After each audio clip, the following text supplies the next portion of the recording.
This is really an extraordinary reading that we have this morning. It's probably the highest teaching, both on our path, but in all religions.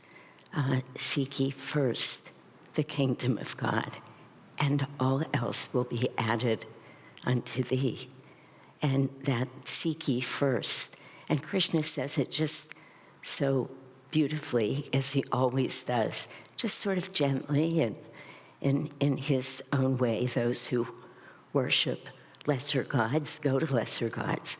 Those who worship me come to me.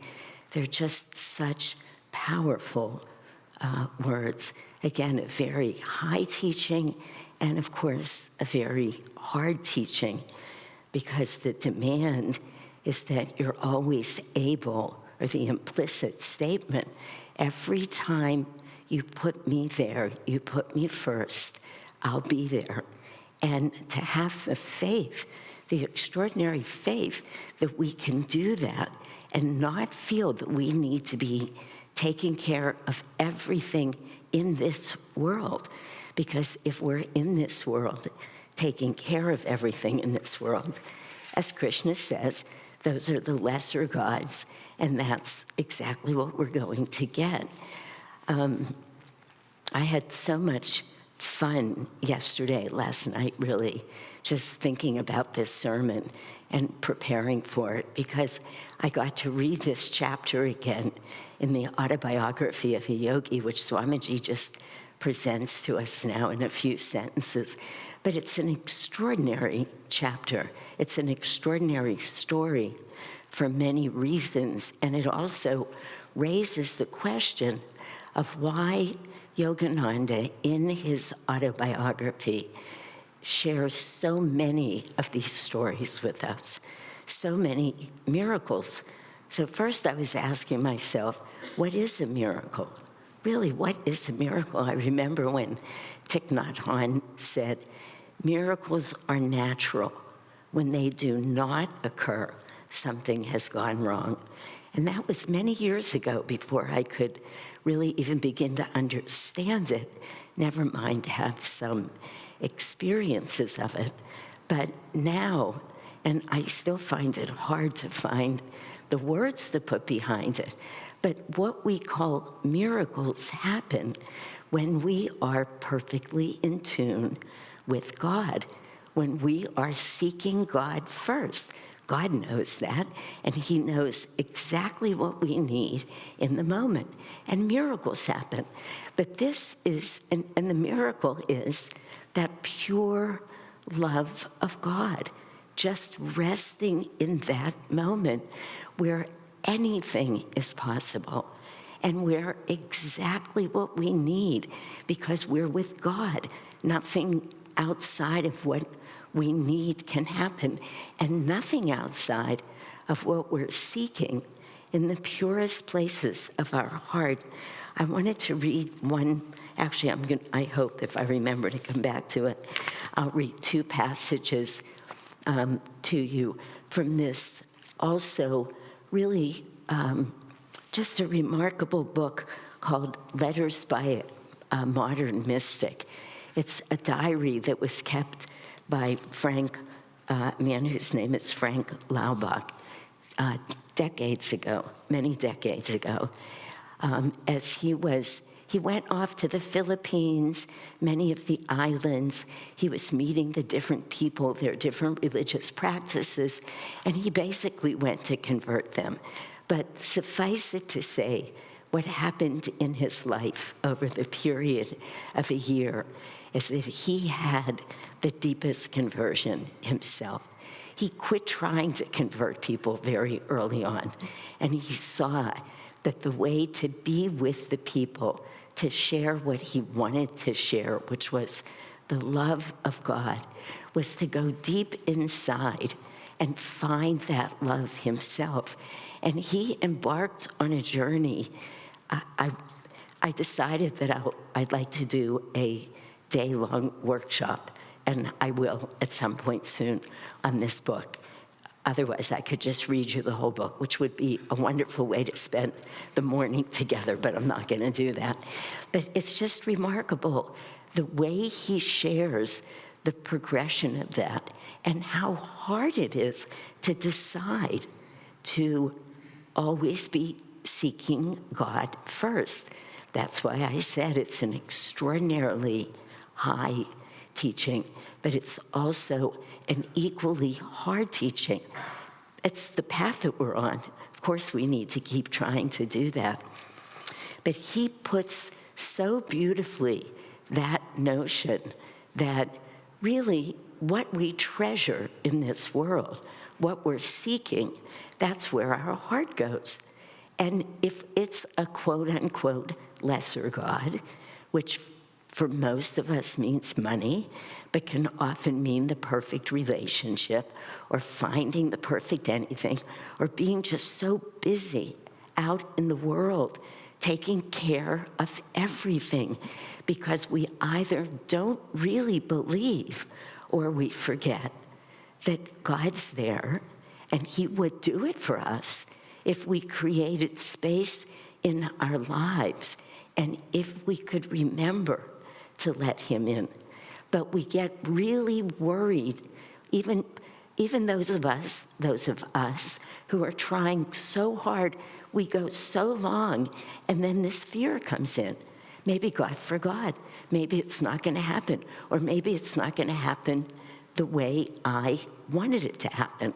So I'll just step out and take care of it just to be sure. And we all do that in so many ways. And then we've lost our faith, we've lost that belief, and we are truly worshiping the lesser gods. I had a very, actually beautiful and meaningful conversation with a couple of people who are friends of mine and who I love dearly, part of this path, who were talking to me about what it means to stay on the path. And if they've particularly developed close relationships with a few people, what happens when those people leave? What is the path then? And what about life? And what if I really do want to work at the best company and make a lot of money? And what if, and all the what ifs that go along, they're very reasonable questions. And there's just, the answers seemed hard, but fortunately they knew I loved them, and it was not with judgment or harshness, but simply saying we all get to make choices every moment of every day. And the choice is always, is this going to take me closer to God, or will it take me away from God? How much effort will I put into knowing God, to being a part of this community? How much effort will I be able to make to stay steadfast on my path? The other night I was giving a class on, it's part of this essentials class that I'm doing, but the topic was loyalty. And it would be very easy to turn that class into this sermon because it is a lot about loyalty. But Swamiji made a very interesting statement that I shared in the class. And that is, he said, if you try and have your 2 feet in one of 2 boats, that is, I'm going to make everything happen here in the world. I want a lot in the world, and I'm going to make it happen. And over here, but I really want to be close to God. Those are 2 feet in 2 boats. Swami Kriyananda, you will inevitably fall in and you will drown. He didn't say you'd fall in the water and you'd get wet. He said you'll fall in and you'll drown. He's saying, spiritually speaking, that's death. That's death to our spiritual path. Those are hard choices, and we know that. But this is Swamiji himself saying, don't try it. We're here to really do all we can in this life to get ourselves on that path, just like Frank Laubach did, remembering more and more moments, and he adds moments as the year goes by. He's able to. First, he says, I'm going to start off trying to remember God a few minutes a day. And he realized how hard it was, and he talked about it. He says, Frank Laubach, who's a very high saint, he said, I know I'm probably one of the laziest people. He's constantly finding those qualities within himself that are keeping him from God. And he writes it so that forever we're going to be able to read how he failed, why he failed, but also how steadfast he was in his search. I'll just share with you these ideas, just keep coming, but I am going to read from this book eventually. I heard Anandi say once that Swamiji writes a letter he wrote a letter every year at New Year's. He's probably still writing them, only we have to listen harder. It's a little more difficult now to hear his instruction. But he wrote a letter at New Year's, and he gave us, here's what I'd like you to try for this next year. And one of those years, he wrote a letter. He was somewhere in seclusion for almost the year writing. I forget where he was, and the instruction was, I'd like you to think about God for 5 consecutive minutes every day. And when Anandi told this story, she said, most of us had been here 20 years, probably. So I thought, not me, Anandi, as did many people probably, oh, that's easy, I do it anyway. And then she actually tried to think about God and hold God's presence within her for 5 consecutive minutes. And she said, I had an 8-minute walk to work and an 8-minute walk home. It takes me more than 5 minutes to do the dishes. She went on and on. It was adorable, but it was deep. And she said, I'd get 1 minute, and then I'd be thinking about what was going to happen at work. Or she listed many things. Doesn't matter. We all know it. This is what's being asked of us is difficult, but it's essential. Otherwise, what are we really doing on this path? But here's the first thing I wanted to read to you. That this is early on in his year. He said, and what I was mentioning before, that Swamiji said about loyalty, you can't have one of each foot in 2 boats, that really what we treasure is where our heart goes, that we can't be wanting 2 things. Everything other than God is mutually exclusive of God. That's really the point, everything. So he says, one cannot worship God and Mammon for the reason that God slips out and is gone as soon as we try to seat some other unworthy affection beside him. That can be anything other than him.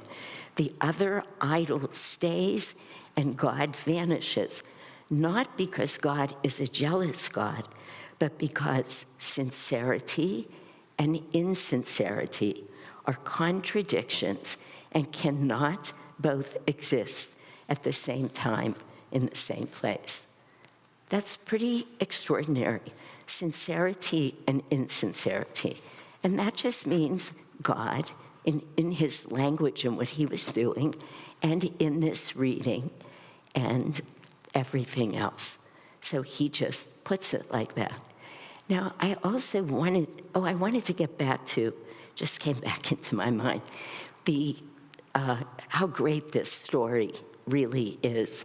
And when I went back and I read the chapter, because and many of us know the story, but I'll just summarize it for those of you who don't. But Paramahansa Yogananda, when he was a boy, had his older brother, Ananta, who felt that everything he was pursuing, which was all about God, was foolishness. And he kept saying to him, you're going to get over it, you're going to get over it. He kept trying to forbid him to follow his path.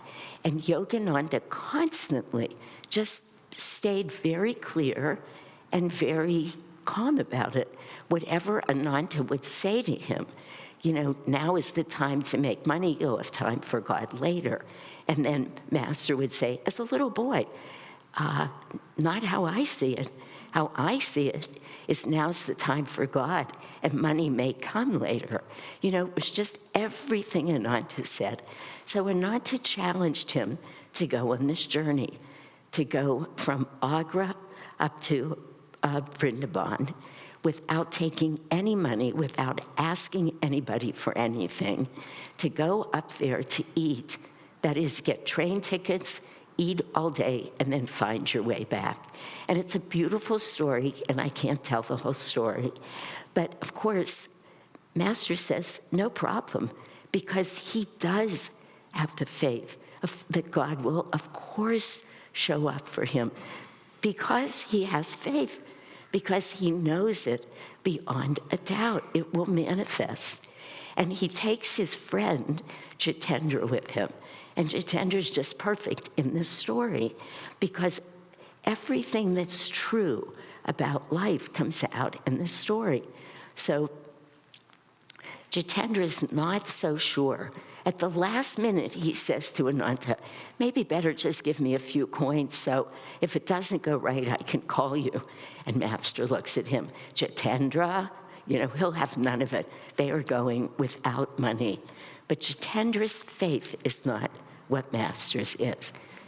Although he was committed and wanted to know God, probably like many of us, but that level of faith. So the first thing that happens is a man comes up to them on the train, just intuitively recognizes who Yogananda is again. He's a little boy. And he says, you two look like you've run away from home and you're hungry. And Master's steadfast. He says, no, he's going to play by the rules. But the man winds up taking them to a home as soon as they get off the train, where he was supposed to be delivering two princes, not princess, but two princes, for this grand lunch. But the princes couldn't make it. Something deterred them. So Yogananda and Jitendra sit down, not just like, here's some toast or cereal or whatever. No, this was a meal fit for a king. And they ate this beautiful meal, and Jitendra says to Master, oh, now I see, now I believe in God, now I got it. But they go out, and they're wandering around the streets a little bit, and he's very worried that they're not going to get home. And he starts worrying again. Within an hour less, Jitendra's worried. And really, doesn't that just sound like us? So here's the beauty of the faith and the belief in God. And right alongside it is the doubt, the questioning, and the extraordinary forgetfulness. How easy it is to forget that God is there for us. They just had this meal. God himself just fed them, but they could not hold on to it. And then this man approaches them, and he walks right up to Yogananda, who's a kid, and says, you're my guru. I recognize you. I've dreamt about you. And he not only takes them to the train station, he shows them around Vrindavan. I was just in India. Everything's said differently there, so the words collided in my head. But he takes them on this tour. He shows them. He said, let me show you these special places where Krishna has hallowed these grounds, because it's the city of Krishna, of course. And he takes them on a tour. He buys them train tickets, and he sends them home with all of these rupees. And then Jitendra says again, oh, now I see it. How could I have doubted? But the minute they get home and off the train, Jitendra says to Master, I have to rush home and be with my family. Again, another instance of what Master says, being drawn to that familial warmth. It's really remarkable. There's Yogananda, and there's most of us who are seeking, but who find it very hard to hold on to it. And of course, the beautiful end of the story is that when Master gets home, Ananta looks at him, and this beautiful line that Yogananda wrote, or Ananta said, "Now I see that the chain of demand and supply, not supply and demand, but demand, goes much deeper than I thought. When we ask for God to be present, it's endless. It's into infinity." That's what Master says. There is no end. You simply move into that level of consciousness where you see the endlessness of it all. And that's what Ananta was saying. And Ananta insisted that he give him Kriya initiation. It's a beautiful, beautiful story. And another miracle, I mean, the AY is filled with miracles, filled, but these amazing lessons in life. Here's what happens if you do. Here's what doubt and fear look like. Master had a sister, Roma, again, a story that most of us know. She came to Master one day and said, "My husband is so worldly. He's so caught up in everything. He has no faith, no belief. Can you talk to him?" And Master basically says, "I can do better than that." He says, "Why don't we spend a day? We'll go over to the temple." Suddenly I'm blanking on the name of the temple. I'm sorry. The Kali temple. What is the name of it? Dakshineshwar. I'm sorry. Yes, thank you. Just couldn't bring it up. He said, "Let's go there and we'll worship there." And Rome is saying he's not going to worship. He doesn't want to worship. He doesn't believe in worshiping. So the husband comes, and all he keeps saying to Master is, "I'm hungry. You better make sure we have lunch." Really, there he was, right in the material world. My tummy's hungry. I want lunch. Master sits down, and he's meditating and meditating. The experience is beautiful. He has a vision of Kali, who represents Divine Mother. Kali just keeps growing in his vision. Such a deep and profound experience. As soon as he comes out of it, the brothers on him. "You see, I told you, now we're hungry. Now the lunchtime is over," because there were times. Just then, one of the priests from the temple comes out. And again, it's so beautiful. We hear these stories a lot, but to really absorb the beauty of it. So he comes out and he says, I saw you meditating. I saw you praying. I felt how deep you were going. So I saved you all a lunch." And of course, in that miracle is the conversion of Roma's husband, because that beauty of God, when God is there, and what it means to get us there, well, it takes your heart away. It just grabs you. That's it. So these miracles that Master allowed to happen, and there are more and more, didn't just transform and convert in the highest way the people in the stories, but for all eternity, for us to keep reading them.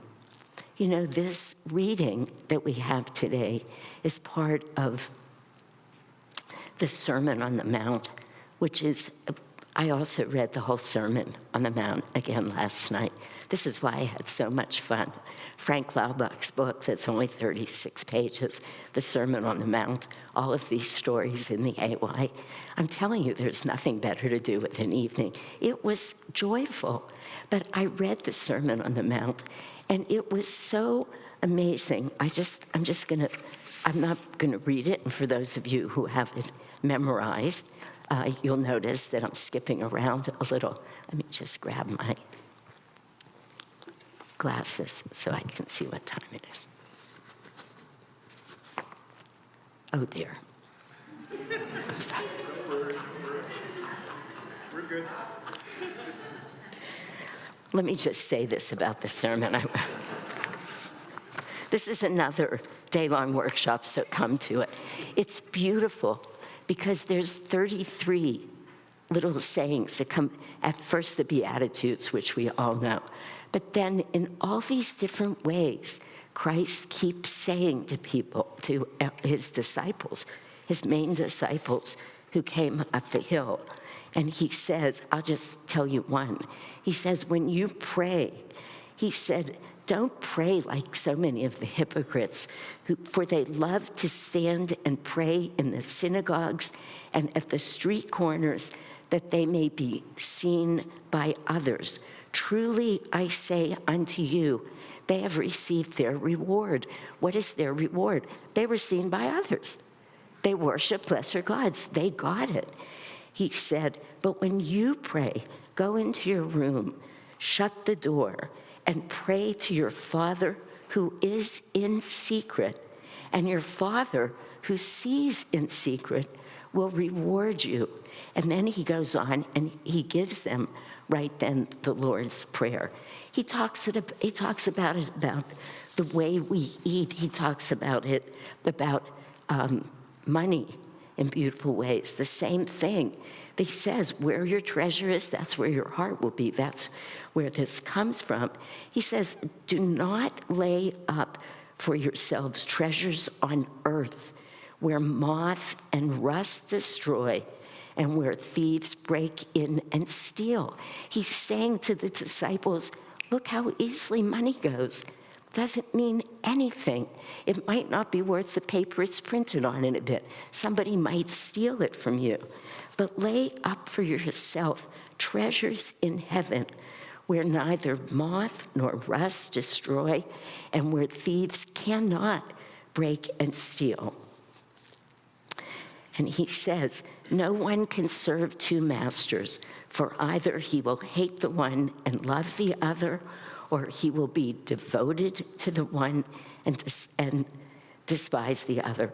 You cannot serve, Jesus' words, you cannot serve God and money. Now, I can't keep going through it, but it's just like that.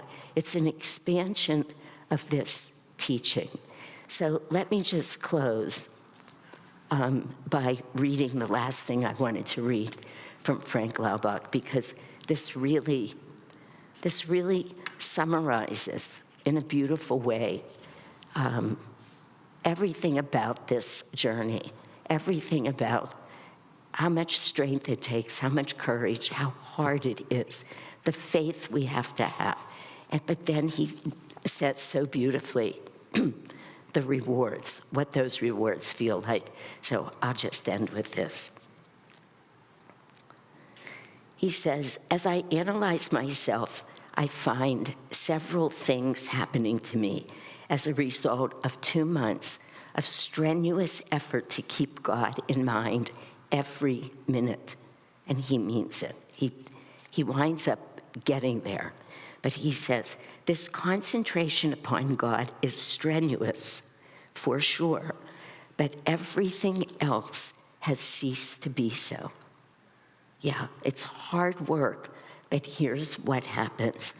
I think more clearly, I forget less frequently. Things which I did with strain before, I now do easily and with no effort whatsoever. I worry about nothing, and I lose no sleep. I walk on air a good part of the time. Even the mirror reveals a new light in my eyes and face. I no longer feel in a hurry about anything.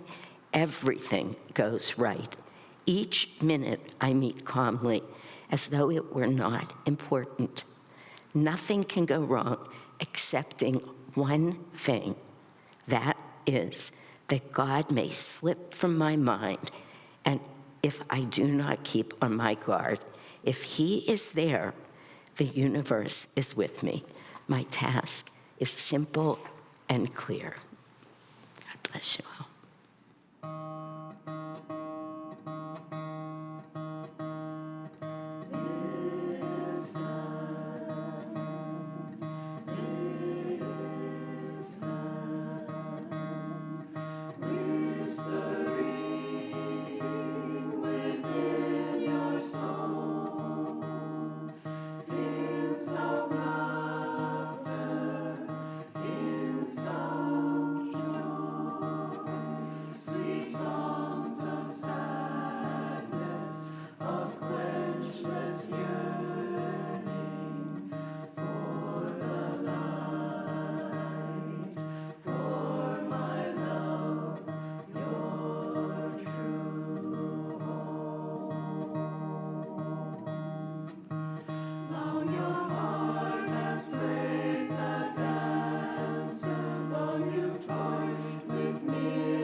of soul and care.